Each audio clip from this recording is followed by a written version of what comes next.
Good morning. Well, what a strange location at this time of day, because it's about 10:30 and I'm here though because I've been invited onto the In Frame 7.1 photography podcast, which I'm really excited to be doing. Haven't met all the guys before. I've met them all online, one stage or the other, but it'd be nice to talk to them. But no idea what they're going to say, no idea what part I'm going to need to play in it, but dragged down, if you can see over my shoulder, got my tripod with my iPhone's going to be in there, so that's what I'm going to use to do the podcast. I've got a flask of coffee and I've got some ginger nuts. What a life. So that kicks off at 11. Thought I'd just do a quick intro and say hi. So this week's vlog comes from Devon, and Devon is somewhere I haven't been to very much, so I'm really looking forward to exploring the area. I've got Adam Burton's photo view locations guide, so been using that, marked a few places. So as well as having a family holiday, I'm also going to be shooting some seascapes. The jagged rocks that you get in Devon are just brilliant, so I can't wait to explore those. And it's about, with a family holiday, balancing photography and family. Right, let's do this podcast, and I'll put a link to it below. And here we are a couple of days later. I really enjoyed that podcast. If you haven't seen it, I'll put a link to it down below, so go and check it out. It's really worth your time, I hope. Now, I said I was going to do some seascapes, and I am going to do some seascapes, but for now it seems to have turned in the hottest week that we've had in the UK. It's boiling hot, 28 degrees, which I know is not hot compared with some places, but when you've not been used to it. And I thought, therefore, I'd come and photograph some woodland, because I've been talking to a few photographers who find woodland very difficult, and I have to admit it's not the easiest of genres, but I thought it'd be quite useful to talk to you, well, it might be quite useful to talk to you about what I do in the woodland. Whether or not you think I'm successful, I'll let you be the judge. So I've set myself a bit of a challenge, and it seems to me like the world and his dog have had the same idea about coming into the woodland. The families everywhere, but it is the summer holidays, so it's to be expected, and it is the middle of the afternoon. But that's the first bit, kids everywhere.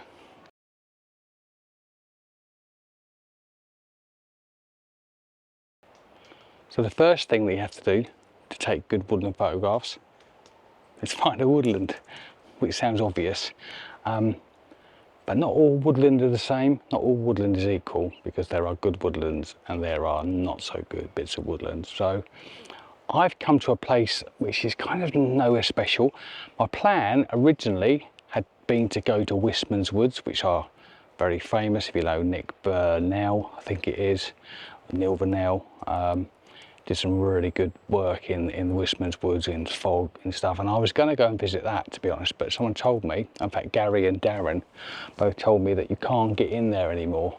So I didn't want to risk the hour, just seeing a picture, I think, didn't want to risk the hour's drive to get there. So I found another bit of woodland, and it kind of fits in with my family holiday. We've gone to visit a place this morning which I've really enjoyed, and this is kind of on the way. So my wife and daughter had gone for a walk, left me with my vlogging camera and my camera, and I've agreed to meet them in an hour or so. So I've set myself a challenge. Can I get a decent image or two from this unknown to me piece of woodland? So the second thing you need to do, once you've found your woodland, is find an interesting bit of the woodland, and that, I think, is the difficult bit, because I can't really teach you that. You have to just walk around, and I've spoken about this before. It's about relaxing, it's about taking your time, and it's about just noticing things that you find interesting, and what you find interesting may be different to the things that I find interesting. And once you've found a likely spot, and apart from the fact there are pathways here and lots of families about, this to me is an interesting spot because we've got sunlight, shadow, we've got trees with moss on the trunks, we've got broken down bits, we've got also a little bit of mixed kind of trees as well, we've got different colour greens. So this is the summer, so not easy really to photograph in the summer, And that's the first bit. I found a bit of woodland that to me, it appeals. I don't quite know why, I can't explain it. The second thing to do is to relax and just take in your surroundings. And then it's to let your eyes wander and go, ooh, that looks interesting.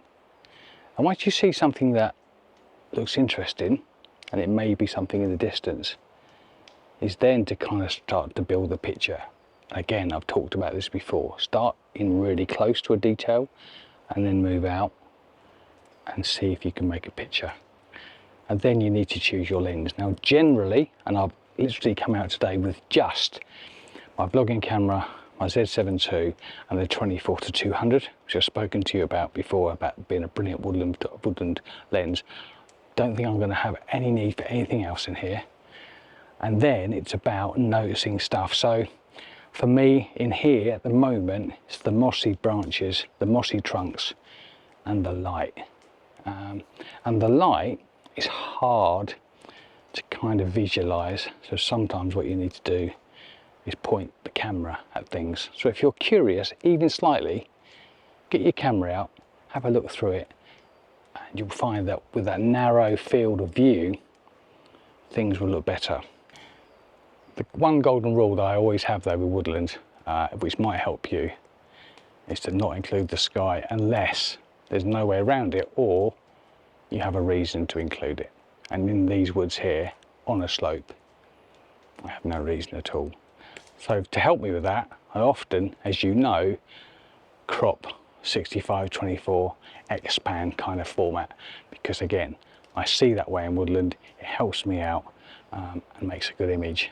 It may be that I go 16:9, it may be that I go square. Right, so what I'm going to do now is I'm going to have a look around this woodland, let the woodland talk to me, and see if we can or cannot come up with an image or two from this completely new woodland to me. That's the challenge, and it's not easy. I'll talk you through my process.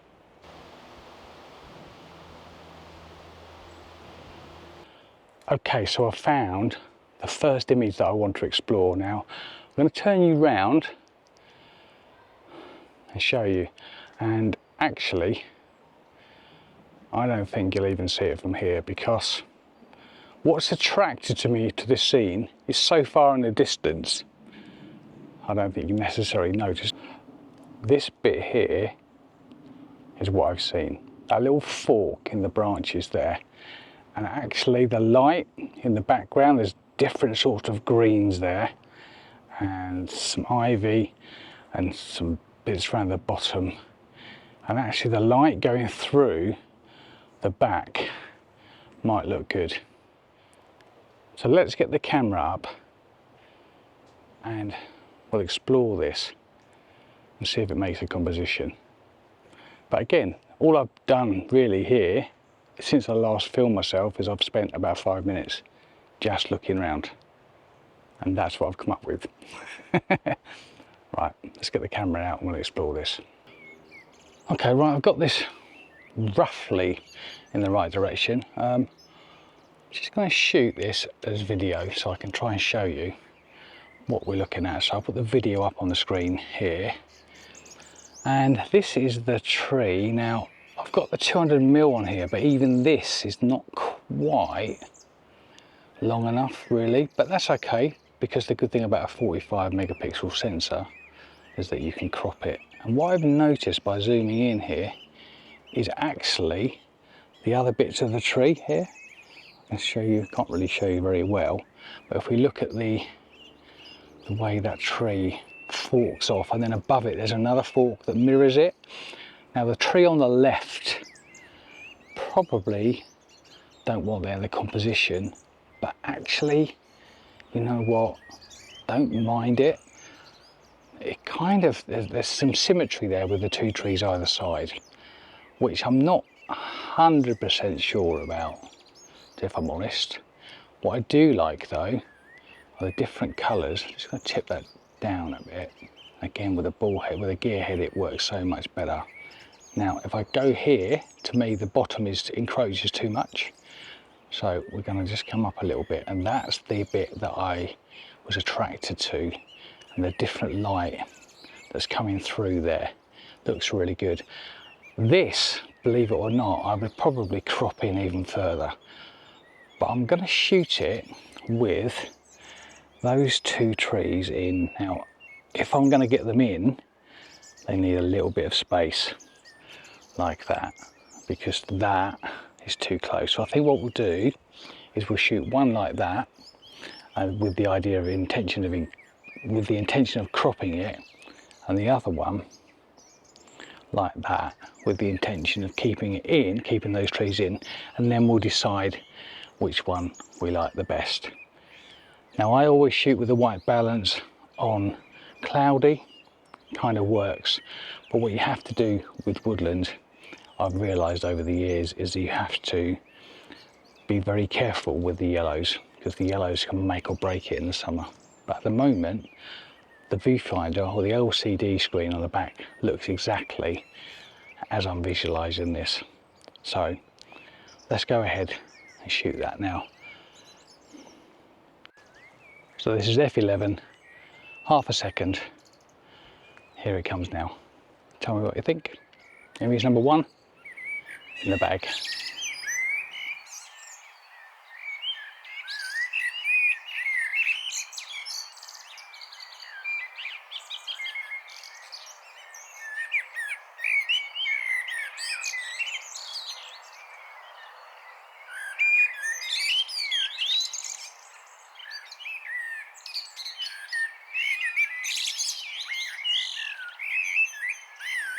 And again, we talked about being brave and having digital files and be able to use them, and I'm not sure this is going to work, you know, but I'm going to shoot it anyway, because I'm attracted to, right high up around about here in the composition, it's just a really interesting collection of twisted branches. They look a nice colour, the greens are beautiful, there's a little bit of light in the background with again some interesting trees. Now this has got to be an X-band crop, it's got to be a 64-24 crop, because I am getting the sky in the top right hand corner, which I want to get rid of. Now you can do that in two ways. You can crop it, which is what I usually do, or use some generative fill, which I don't believe is cheating too much. It just takes away that distraction, because this is about the browns and the greens, and the light in here is wonderful. The rivers down here, I've had a look at it, but to be honest, not feeling it today. I'm feeling the woodland, I'm feeling these lovely old tall trees, beech trees. I think this will look wonderful in the autumn, but we're in the summer, and summer is about greens and browns and that kind of stuff. So really enjoying the shoot. That's the main thing. Having a gear head, again, I'll say this again, having a gear head is so good for this, because it can just allow you to slightly adjust the composition, to have a little think, to have a little adjustment. And then sometimes you see other things that you didn't expect to see. So this is at 200mm again, just picking out this interesting tangle of branches and the way they play with each other and the way they overlap, just the interesting shapes. I think this is going to be really nice. I'll put it on the screen whether I like it or whether I don't, and you can then decide.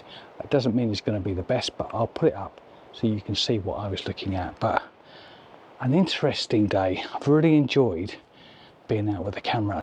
Actually, also with woodland, is you're very much following your nose, which is why it's so difficult to instruct people on woodland. That said, we can certainly point out, if you're with us in a woodland, I can certainly point out what I'm looking at and then maybe train your eye. But it's not easy. It's definitely very personal, very individual. But it's about following your instincts, following your nose, and following what you find interesting.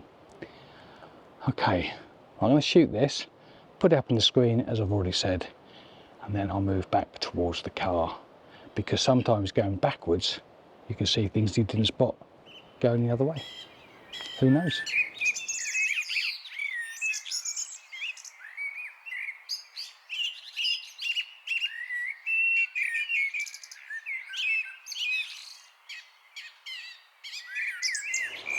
Well, I have taken one image with the water in. I've come halfway down the bank. I'll zoom in a bit and show you. So that little tree there, at the bottom of it, what's attracted me to that are the greens and the texture in that lovely grass, I guess it is, and the ferns and the brown dead ferns at the front, and the contrast between the brown and the green and the water around it makes it really interesting. And there's also a branch which has got moss on it, which goes over the top, which I've been kind of interested in.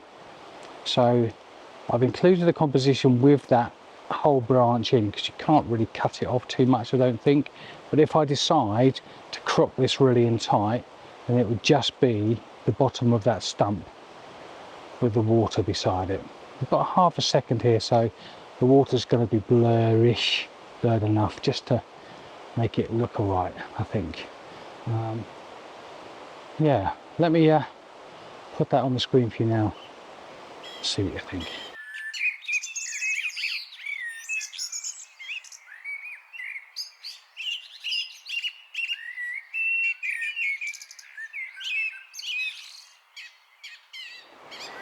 If you look at that, you can see we've got these lovely branches coming down, all covered in moss. And at the bottom of the composition, that log that I was talking about, or that little kind of trunk that's sticking out of the water, got this green, beautiful grass, the brown ferns, and a light on the background. And light is something that again attracts me. The light also looks wonderful. So let me shoot that now, and I'll put that on the screen. So I think this is actually one of my favourites.